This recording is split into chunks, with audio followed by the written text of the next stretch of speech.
que pode ser medido é denominado grandeza.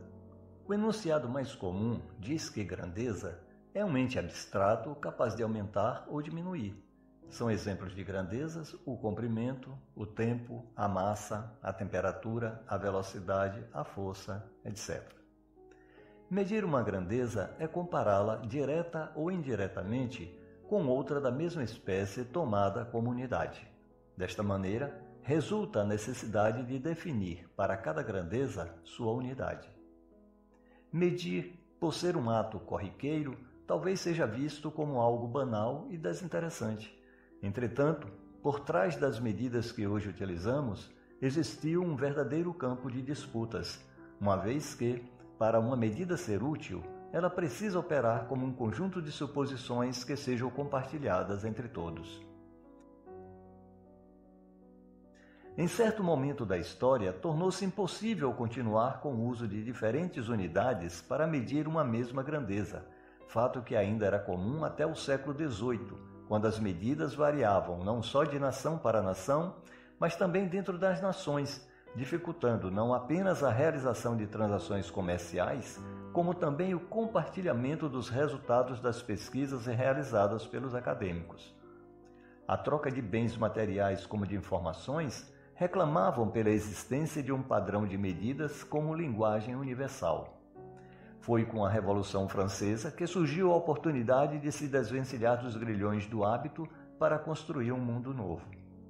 Ao proclamar direitos universais para todos, também deveria se proclamar medidas universais para todos. Um dos momentos cruciais para estabelecer um sistema de unidades foi realizado por dois astrônomos franceses em plena Revolução, cujo objetivo era fornecer uma definição da medida de comprimento, o metro, associada ao próprio globo terrestre, estabelecendo desta maneira um acordo mundial. Um sistema de unidades é a relação completa de todas as grandezas expressas em função de algumas facilmente mensuráveis. O sistema de unidades adotado atualmente é o sistema internacional, também conhecido como sistema métrico. Na tabela indicada temos a relação de algumas grandezas e suas respectivas unidades neste sistema. A tabela, como podemos ver na imagem, possui 3 colunas. Na primeira coluna, temos os nomes das grandezas. Na segunda coluna, os nomes das unidades correspondentes a cada uma destas grandezas. E na terceira coluna, os símbolos correspondentes a cada uma das unidades apresentadas. No caso da coluna com os nomes das unidades, todos os nomes estão grafados com letras minúsculas, mesmo quando se trata de nome próprio, como, por exemplo, ampere e Kelvin. Entretanto, ao olharmos para a coluna dos símbolos destas unidades, verificamos que as unidades que fazem uso de nomes próprios e que estão escritas com letras minúsculas, como ampere e Kelvin, o símbolo de cada uma delas é grafado com inicial maiúscula. Já os outros símbolos, correspondentes a unidades que não fazem uso de nomes próprios, são grafados totalmente com letras minúsculas. Estas são regras estabelecidas na consolidação da cultura metrológica. Para exemplificarmos como se processa uma medida, considere este corpo azul como nossa unidade. Ao efetuarmos a comparação entre o objeto a ser medido e esta unidade, o resultado da medida pode conter, aparentemente, umas tantas vezes a unidade adotada. Aqui, o objeto mostra possuir o comprimento igual a 6 vezes a unidade considerada. Podemos dizer que seu comprimento é igual a 6 unidades. Também é possível acontecer que o comprimento do objeto não corresponda ao número inteiro da unidade, como podemos ver neste outro exemplo. Aqui o objeto é um pouco maior que 5 unidades. Neste caso, a unidade que ultrapassa o objeto medido deve ser subdividida para encontrar o tamanho adequado que complete o comprimento do objeto. Tomando a unidade que ultrapassa o comprimento do objeto, dividimos ela inicialmente em 2 partes iguais. Em seguida, tomamos uma de suas partes para verificar se ela completa o comprimento do objeto. Aparentemente, o objeto parece ser 5,5 o tamanho da unidade.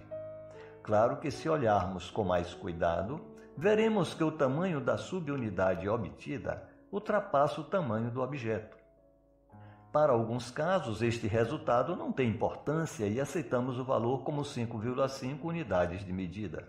Porém, em outros casos, talvez seja necessário fazer subdivisões até encontrar o comprimento mais adequado. A atividade de quebrar a unidade para determinar o tamanho de um objeto não parece uma boa ideia. Por isto, a solução encontrada foi de substituir os pedaços quebrados da unidade por traços riscados em um aparelho de medida.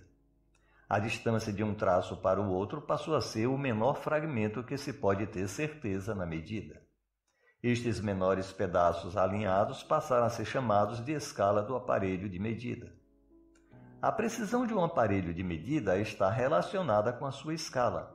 Uma escala pode apresentar a unidade e, em partes iguais, submúltiplos da unidade, facilitando o trabalho da medição.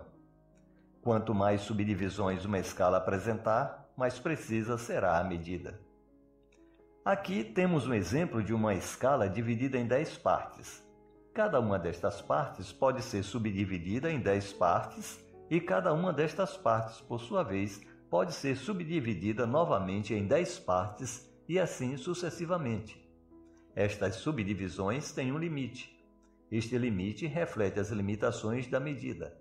Números usados em física e que representam medidas refletem as limitações destas escalas. Já sabemos que medir é comparar. Ficamos sabendo que a comparação é realizada com um padrão de uso comum a todos. Nosso próximo passo será observar a influência da construção de uma escala no resultado de uma medida. Para melhor visualizar as divisões da escala, vamos considerar uma régua em tamanho ampliado.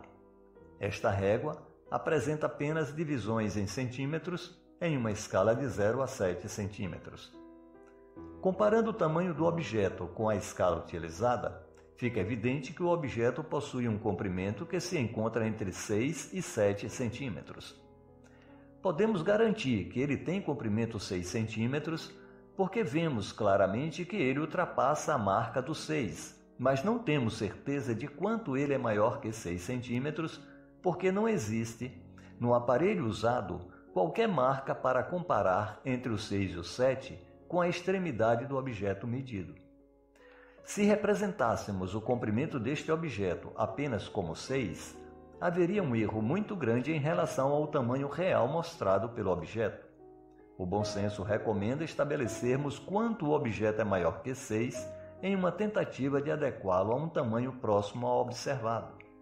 Digamos que seja 0,8, obtido a partir de uma subdivisão hipotética, vendo que ele é maior que metade da divisão e está mais afastado desta metade.